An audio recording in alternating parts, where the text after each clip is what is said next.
大家好，我是那个亲戚的妙妙。之前拍的大毁泥视频已经点赞过5000了，今天我来兑现承诺，50盒果酱鸡巴胶买回来了，一共花了我200块呢。哦，这边是25盒猕猴桃果酱鸡巴胶，这边是25盒西柚果酱鸡巴胶，希望这次能混出一个好看的颜色。这次我还准备了2个大盒子，先来看一下这款猕猴桃果酱鸡巴胶，看着很清爽。嘿，先来个指纹解锁。这个戳起来手感很舒服，软软的，滑滑的。拿出来看一下，还能拉出金属光感。剪个小花花送给大家。这个就放这边的盒子里。再来看一下西柚果酱气泡胶效果怎么样？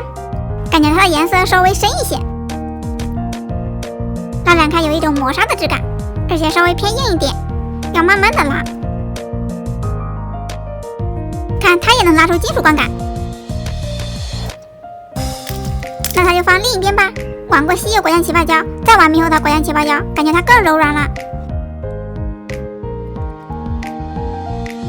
而且流动性也很好。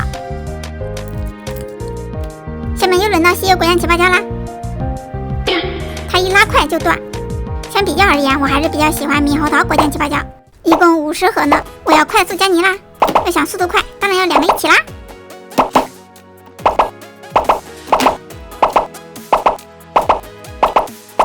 这个好顽强啊！又是这个。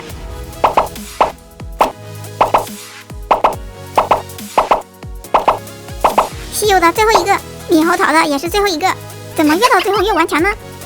我还就不信了。现在所有的泥都发完了，每一个都有半盒呢。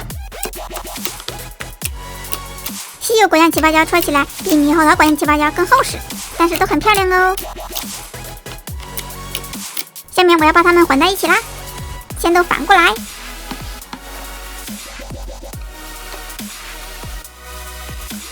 这么多一起玩真的是太爽了。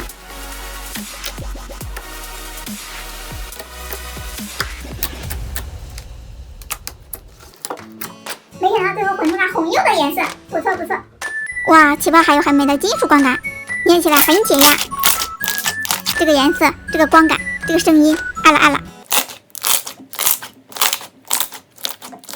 喜欢混泥的小可爱别忘了点赞哦！